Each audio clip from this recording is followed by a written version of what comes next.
عمر کا بیٹا مصر گیا, وہاں سے کمائی کر کے لایا, تجارت کرنے گیا, لاکھوں کا مال.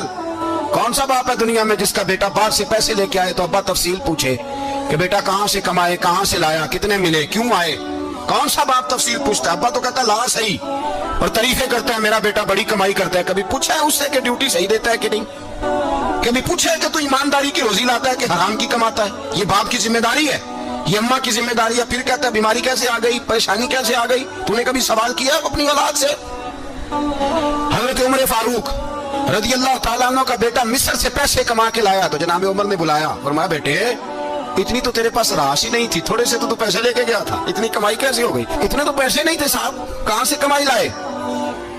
اس نے کہا ابا جی وہ جو میرے چچا ہے نا مصر کے گورنر, آپ کے دوست, انہوں نے میری مدد کی ہے. فرمایا جتنے لوگ گئے تھے سب کی ہے مدد اس نے؟ کہا نہیں صرف میری کی. فرمایا تیری کیوں کی؟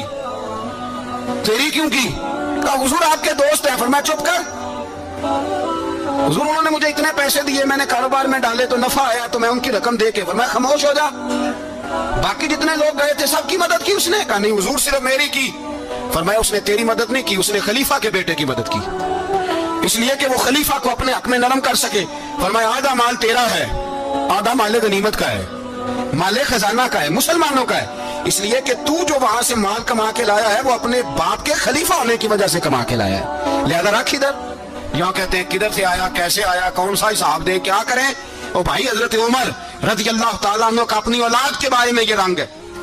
ایک جنگ سے نا خوشبو آئی, خوشبو بڑی مہنگی ہوتی تھی, عرب میں خوشبو آج بھی بڑی مہنگی ہے, وہ زیادہ استعمال کرتے ہیں. میری باتوں کی سمجھ آ رہی ہے میرے بھائیوں؟ بڑی مہنگی خوشبو تھی. جب وہ خوشبو آئی تو حضرت عمر نے کہا, گھر میں پہلے پہنچی حضرت عمر کے, چونکہ زیادہ عورتیں استعمال کرتی تھی گھر کے اندر خوشبو, مرد بھی لگاتے تھے.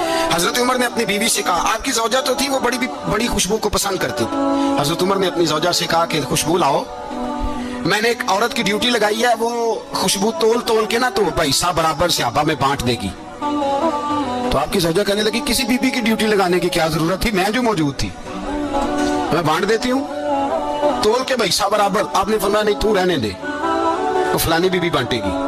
کہا حضور میں نے بھی بانٹنی ہے, میرے پہ کچھ حق ہے؟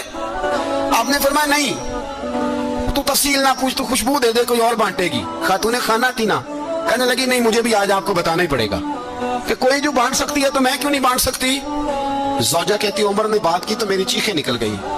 حضرت عمر فرمانے لگے جب تو خوشبو بانٹے گی نا تیرے ہاتھوں کو بھی لگے گی, تیرے دوپٹوں کو بھی لگ جائے گی. اگر رب کریم نے مجھ سے سوال پوچھا کہ عمر خوشبو تو مسلمانوں کی تھی, تیری بیوی کے دوپٹے کو کیوں لگ گئی, تو میں اللہ کے حضور کیا جواب دوں گا؟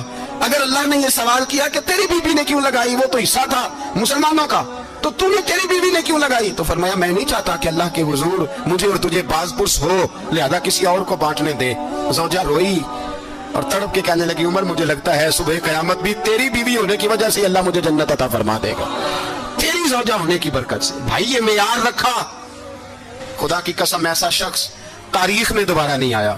اتنا بڑا آدمی, اتنا بڑا شخص, اتنا بڑا آدمی, اور پھر رنگ یہ ہے کہ عمر 22 لاکھ مربع میل کا حکمران, 22 لاکھ, اور کھجور کے درخت کے نیچے مٹی کا ڈھیلا لے کے سو گئے ہیں, پرواہ کوئی نہیں.